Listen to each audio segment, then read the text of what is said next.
Ndabaramukije cyane bene data musanze mukurikirana ntambwe idahita TV na cyane kino kiganiro igitondo gishasha naco dukunda gukoresha kenshi gashoboka kubera yuko gikenewe iminsi yose mu gatondo kugira ngo kitubere ijambo ryo kuturongora ryo kumeditako ritubere impamba y'umunsi.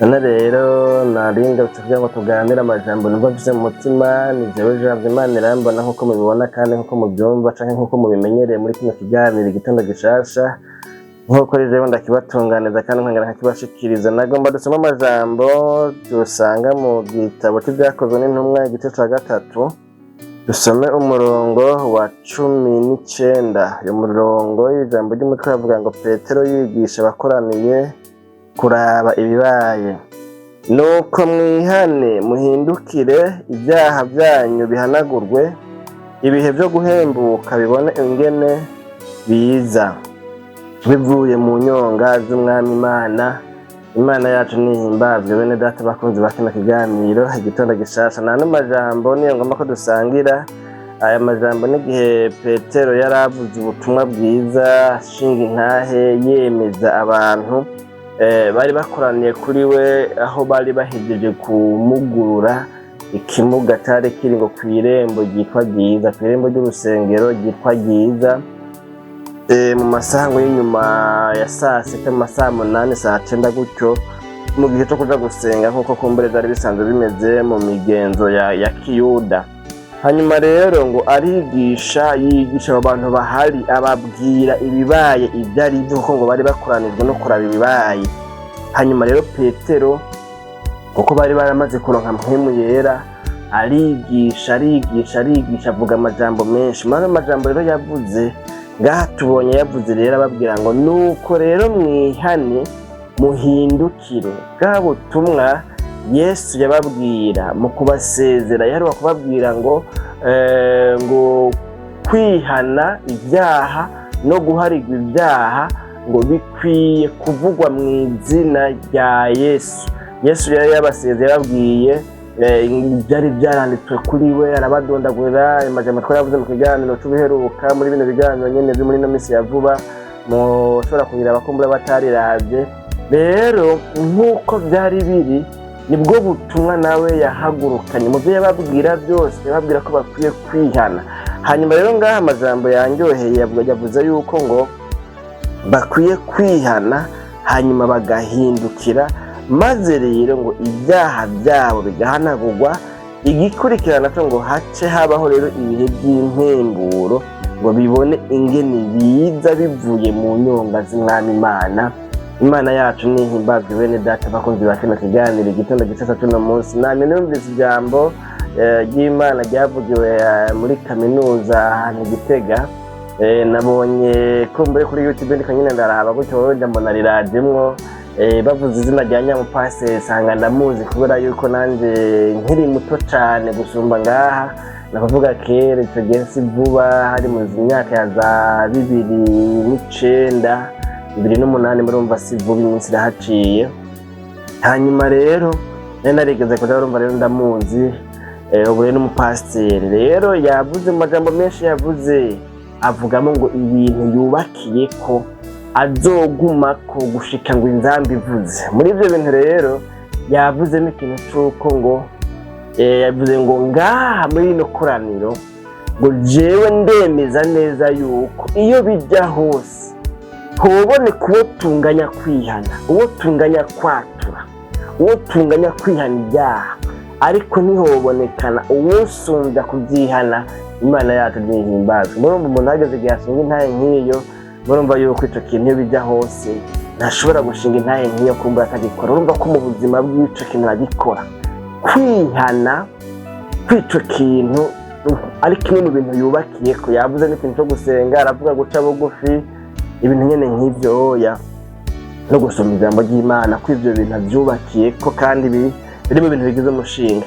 Rero mugabo kandi sico nari ntumbereye kuvuga cyane, ariko mugabo nuko bijanye n'ano majambo ahana Petero abwira abantu bari bahakoraniye, ariko arababwira ibibaye uwumuguru ico kimuga ko ari wa wundi bica byagenda ukuna kuri.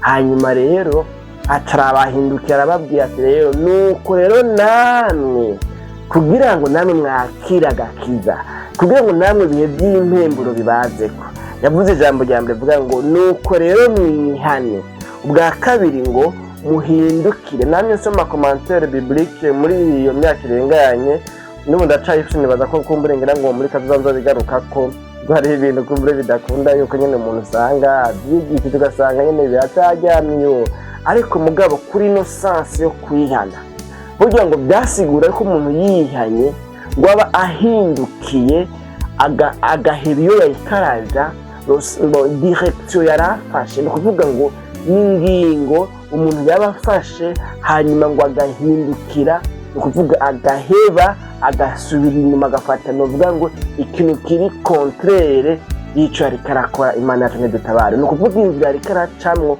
akayivamwo agahindukira wese hanyuma agafata iyindi nzira.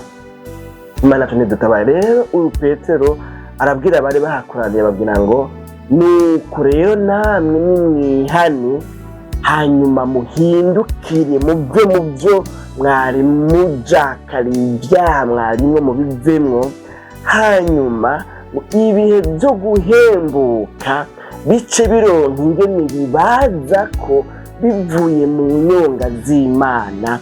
Imana yacu nidutabare. Nahoze niyumvira muri iyo minsi iheze ku bijyanye n'inyigisho zimwe zimwe, hariho umukozi w'Imana kumbure nafatira ko mu kuvyiyumvira ko nahora nkurikirana cyane ku maradiyo no ku mateleviziyo yigisha cyane, novuga ngo ubu butumwa bwa prosperite, mbere ku buryo nigeze kumva ko umengo yarigeze no kuronka imburi, haza umuntu avuye mu bihugu bya kuraraza araza yamutumiye, mugabo uyu munsi nawe uyu muntu Imana iramubwira ngo uno munsi ntibigishe bya bindi bimenyerewe, ubabwiza ukuri kose, ubabwira ukuntu. Hama rero ngo ico gihe arababwiza uko, ababwira ati yego mwirirwa murigisha ukuntu, ariko mukwiye kwigishwa ibi bintu bitarimwo ntaho muriko muraja.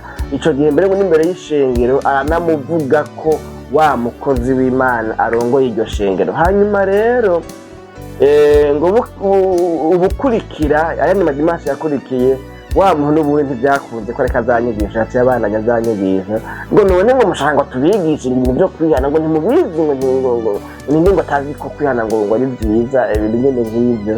Imana yacu nidutabare.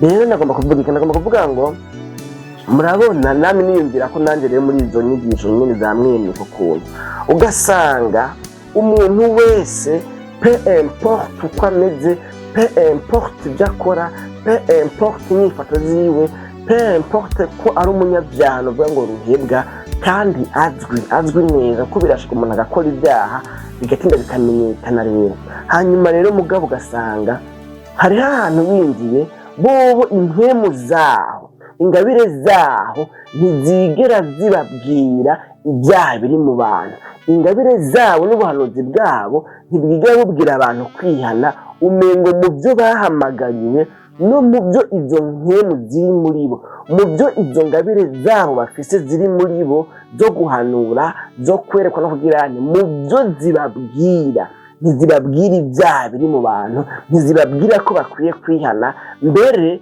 ngira ngo novuga ngo ni impumyi kuri ico kintu. Mugabo iyo hageze ibindi bintu, guhanura kujanye n'amaviza, kujanye n'imiduga, kujanye n'amaparcelle, kujanye na cakira, abo bantu gasanga iyo mpemu yabo, iyo ngabire yabo n'akari munda akavuga, n'iri munda arayivuga, n'ikinyegejwe hehe arakivuga. Mugabo ugasanga mu kubaho kwiwe ibyo kuvuga ngo uyu muntu ni umunyamafuti n'iki akwiye kwihana, akwiye guhinduka, ibyo ntibirimwo.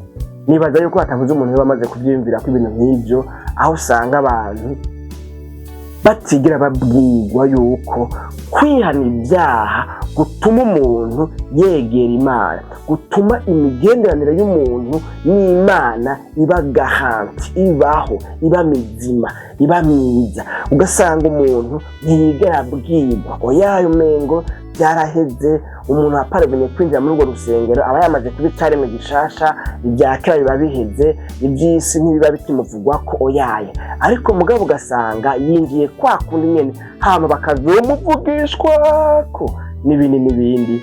Imana yacu nidutabara. Hari umuntu bigeze kumbwira mu cyumba cy'amasengesho araho ibyo byo mu byumba. Uyu muntu rero urumva yari yatwaye umugabo w'abandi kandi asanzwe abizi yuko uwo mugabo afise umugundi mugore.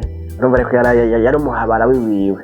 Mugabo rero kubera ko numva no gusenga navyo nyine basigaye babifatanya byose bakabivangavanga, agiye mu cyumba c'abasenzi icabuje ko bamuvugisha ko ngo mbonye ibi uzohezagirwa. Umugabo wagiye kuguha imodoka ahubwo buriga imodoka ye. Imana yacu nidutabare. Wa undi rero bari kumwe nawe, hanyuma rero nawe ngo akoma yumviza harageregere rero wa muntu mugabo ngo arabona kumenya iyo bija hose ho bari wundi mugore. Urane ngo mbega ngo uyu mugabo wawe ngo burya ngo nta wundi mugore ngo yabafise ngo nta nakanyangene ngo urumva ko yabafise undi mugore ngo yaye ngo ni jewe jenyene ngo nta wundi mugore afise. Hanyuma wawe ni yatse gutwega. Imana yacu nidutabare. Bene data bakunzi ba kino kiganiro igitondo gishasha cyacu cy'uno munsi, urumva rero arahanurirwa arabwirwa ibi nibi, ariko mugabo kwihana wapi. Kandi umuntu navyo nenda muzi uko yarakuna no gukorera hafi yaho nari nsanzwe nkorera kubera nyine ibintu by'ubuzi bwa misi yose yakora. Usanga nyine yakorera hafi y'ahantu nakorera, nanjye nenda muzi ubwo bwese bwose nenda bumuzi ko Imana yaje nidutabara. Rero bene data n'aya majambo nari mfise uyu Petero intumwa yabwiye abantu babwira ngo nuko namwe rero nimwihane muhindukire muve muri ivyo byaha, muve muri ivyo byabanze umwami wacu, muve muri ivyo byatumye inzirakarengane umugororotsi umwana w'Imana nzima yicwa. Hanyuma rero muhindukiye mukabivamwo komsa ibihe byo guhembuka, ibihe by'impemburo bice bibona ibigene bibaza ko Imana yacu nihimbazwe. Bene data bakunzi ba kino kiganiro igitondo gishasha cyacu cy'uno munsi. Rero imbere yuko ndangiza nagomba kurangiza ndakubwira ngo mwene data ukurikirana kino kiganiro igitondo gishasha, burya kwihana kuva mu byaha, guhindukira, kugira umutwaro wo kwipfuza kuva mu byaha, ukumva ko bikubabaje ukipfuza kubivamwo, ukabyihana ukabyatura, ugasaba Imana ngo Mana mfasha ndabivemwo, ndabineshe, mpindukire buwera kuko nawe uri uwera. Ico kintu iyo kibaye ku muntu hariho imiryango yuguruka.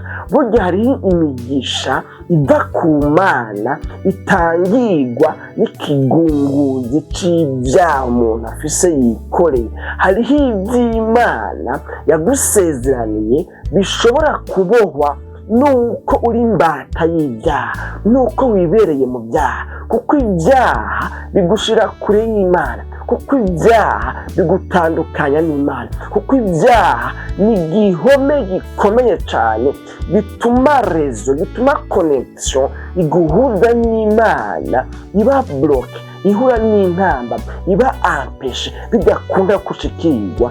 Imana yacu nidutabare kuko ibyaha bituma ubinyeguya Satani abura navuga ngo uyu muntu nubi wanje, uyu ninyegu yanje, uyu subi wawe, kugira ngo rero Imana uyihe imvo yotuma igutabara, yotuma ikugirira neza.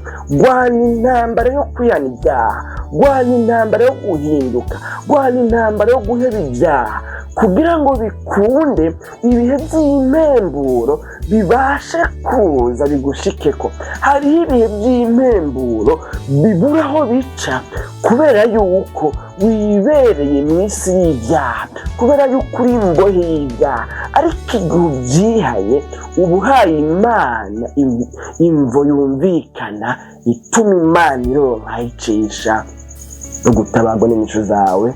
Imana yacu nidutabare bene data bakunzi ba kino kiganiro igitondo gishasha cyacu cy'uno munsi. None rero reka tugarukize ngaha kubera ya minota twiha, murabona yuko yamaze gukwira. Reka dusenge Imana n'intumbero narinzanye muri kino kiganiro ngo duhanurire ijambo ritware uritekere rikubera impamvu uyu munsi. Wumve yuko hariho ibintu uhangayitse wipfuza ku Mana, usenga usaba Imana, mugabo bishobora kuba byarabuze aho bica, ugasanga mu kirere cyaho cyo mu buryo bw'ikemu ibyaha byagutandukanije n'Imana, byabaye igihome gitangira ugutabarwa kwawe. Hamwe wogwana intambara yo gushishikara kwihana, kwezwa no gutungana, byokunda bikaronka aho bica, inzira ikuguruka, umugisha wawe ukagushikira.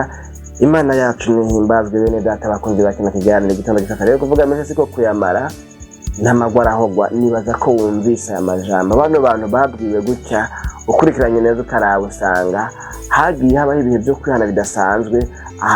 Abakizwa baba benshi kuko bwari ubutumwa bwiza bubwira abantu guhinduka bakava mu byaha, kandi bwarimo ubushobozi bwa mpemu yera.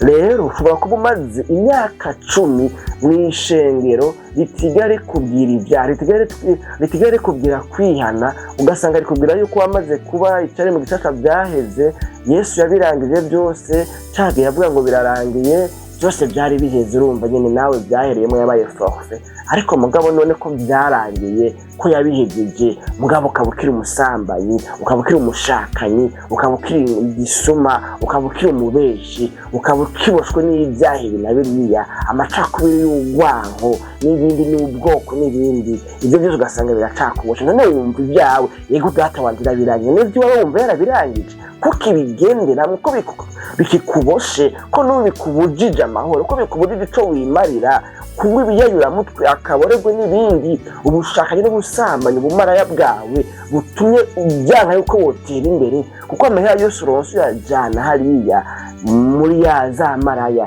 None ko wumva birirwa barakubwira bagusiririza ngo byararangiye, wumva iby'iwawe byararangiye? Iby'iwawe ntibyarangiye, kuko uracabigenderamwo. Waba usanga ibyarangiye atari ibyo, ahubwo ukwiye kwihana hanyuma bikabona kurangira, hanyuma ibihe by'umugisha, ibihe by'impemburo bice bibona ingene bigushika. None nta n'amajambo dusenga Imana, nizera ko utavuze amajambo nayo toya wumvisemwo. Ugere kuri runo rugero n'umupasiteri yavuze ngo nizera ko muri abantu bose bakoraniye ngaha atanumwe ansumbya kwihana no kwatura ibyaha, ahubwo utuma haboneka ko tubinganya, mugabo ubinsumbya nibaza ko ataje. Urumva ko iryo jambo ryoshe ku muntu w'umupasiteri, tuzi kumenya ngo bo bari bihanisha gusa, mugabo bo bukamengo ntibihana. Niko kumburingira ngo usanga tubyimvye, ariko mugabo nta hantu namwe umuntu agera ataba akiri uwo kwihana iyo byamugoye, kubera umuntu yakiri mwisi abakiri mu ntambara. Bene data ntabarashikaho Satani adashikana imyanya. None dusenga Imana, sinari mfite umugambi wo kumara umwanya muremure, none murabona nawe maze. Dusenge Mwami Yesu, tugushimiye cyane kubwa n'amajambo twumvise, atubwiye ngo nuko rero mwihane, muhindukire, mwihane ibyaha byanyu bihanagirwe, bikurweho, maze ibihe byo guhembuka bibone ingene bibashikira. None rero umuntu wese akurikiranye kino kiganiro igitondo gishasha, akaba yumvise hari ibyo yokwihana, akaba yemeye kuvyihana, nomugwize ko imbabazi zawe zimuboneke ko yemegwe nawe. Urakoze, wirirwe n'abakozi ba kino kiganiro, mu izina ryawe ryera Kristo Yesu, no tubyizeye. Amen.